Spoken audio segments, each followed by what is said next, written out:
Let's stay with the trial of the 6 men accused of murdering Gauteng government worker Babita Deokaran in 2021 and speak to her brother-in-law Tony Haripersad. A very good evening to you, Tony. Good to have your time. So, almost 2 years on to the day that your sister-in-law was murdered here in Johannesburg. Another delay in the case, this time to August. How's the family feeling about the postponement? Good evening, Tabagila, and to our viewers. The family are just holding on, and these delays are disappointing. They are disappointing, and unfortunately, these delays are beyond our control. And we are hoping that this is not just delaying tactics, but it's an occasion or an adjournment for more information and more concrete evidence so that the case can be stronger and even take off well. So while it's the delay, there is a disappointment, but we are just patiently waiting as a family for the proper trial to start. One of the things, Harry, that you've repeatedly said as a family is that while you are pleased to see that there are people who have been arrested and will face trial for Babita's murder, you want the mastermind, so basically the people or person who ordered that she be killed on that morning in 2021. Do you believe, as things stand, that this court process, this trial, will lead you in that direction, to the truth in its fullness? We are hoping that this will culminate in the mastermind being apprehended and named, But unfortunately, we are looking at the way things are happening now and the delays. And if we look at the judicial system in the country, one wonders whether truth will prevail and justice will be meted out. But we are hopeful. We are hopeful in the justice system of our country. And we are praying that these masterminds will speak out and identify that particular person or persons that were responsible for her assassination. And is there any doubt in your minds as a family that the person or people who ordered that she be murdered are people she knew, people she worked with? Well, it's difficult to say right now if people that she worked with, but it's possible that it's people that she knew because, being a chief director in a very high-profile position, she was privy to a lot of the stuff that took place in the department, and the transactions and whatever took place with companies and individuals that had contracts with the Gauteng Department of Health. So she probably knew some of them, and at this stage, we are not sure who that person is, but we are praying that that person will be identified and brought to book. And what happens, Mr. Haripersad, if at the end of this, let's say these 6 men are tried and convicted for Babita Deokaran's killing, yet no name is given of a mastermind and no one ever faces trial at that level? What would that mean for the family? What would that do to you, given the fact that ultimately you see that as what would be the true measure of justice in this case? Well, unfortunately, if it comes to that, where the mastermind has not been apprehended or named and identified, then it means that true justice has not been served, and Babita died in vain.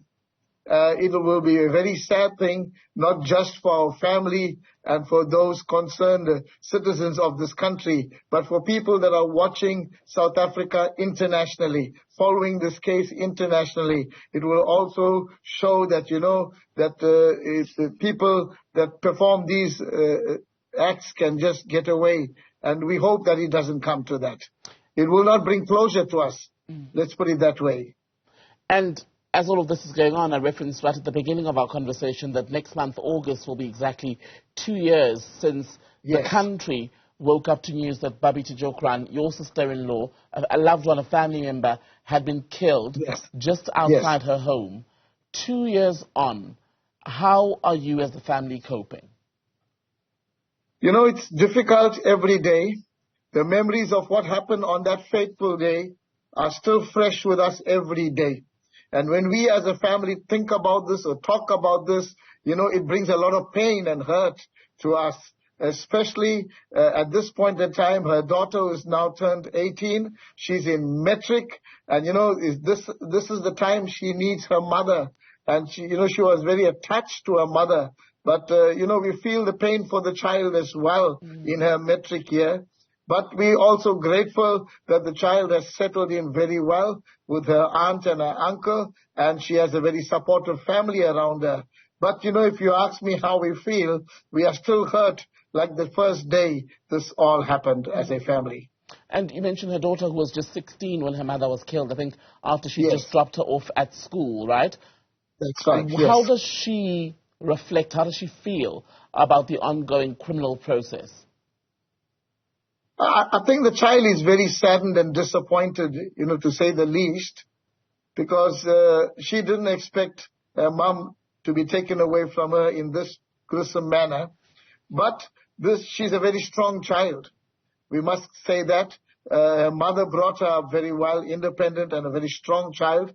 And she's coping well. But I think as any other child who loses a parent in an incident of this nature, they expect for those who were responsible for the demise of her mother to be brought to book, And do you as a family feel that you are safe while there's this criminal process going on, that you are safe from any form of harm, perhaps, given that you still believe that whoever ordered Babita Deokaran's murder is still out there?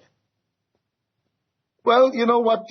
We have no reason to feel threatened, because as a family we knew no details of what Babita was privy to in her work situation.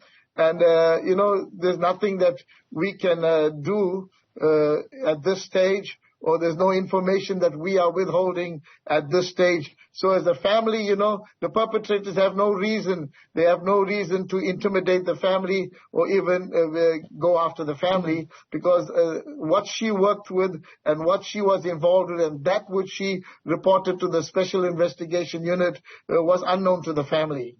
And this story, yes, has garnered a lot of media attention. In fact, there have been multiple investigations, an investigation that's been ongoing by the reporting team at News 24. I know there was a screening recently of a production that they put together looking especially at corruption at the Tembisa hospital, which your sister-in-law had reported, yet at the time of her killing, she was basically allegedly ignored, or there was a pure reluctance to do anything about what she was raising, and the suspicion is that she was killed precisely because she had flagged those contracts. A court is yet to pronounce on that. But how important is the media attention and keeping this issue on the lips and minds of South Africans in the quest for justice for Babita? Well, the family are extremely grateful to News 24 and also to special journalist, investigative journalist Jeff Wicks for his sterling job that he has done in, bringing to fore all that he has investigated, and the revelations that have come out, they are shocking. And even the documentary that has been produced entitled Silenced, when you watch that and you look at the evidence of things, people named, amounts and incidents, all, recorded so well, one wonders if that is not proof enough or lead enough for the South African criminal justice system to work on and bring these perpetrators to justice, bring them to book to date. But, all these things are surfaced there. People are watching us. We're looking at that here nationally and internationally, and we are wondering as to when these perpetrators are going to be apprehended and brought to book. Mr. Tony Haripersad, brother-in-law to the slain Gauteng whistleblower, Babita Deokaran, good to speak to you and wish your family all the best as you continue to pursue justice.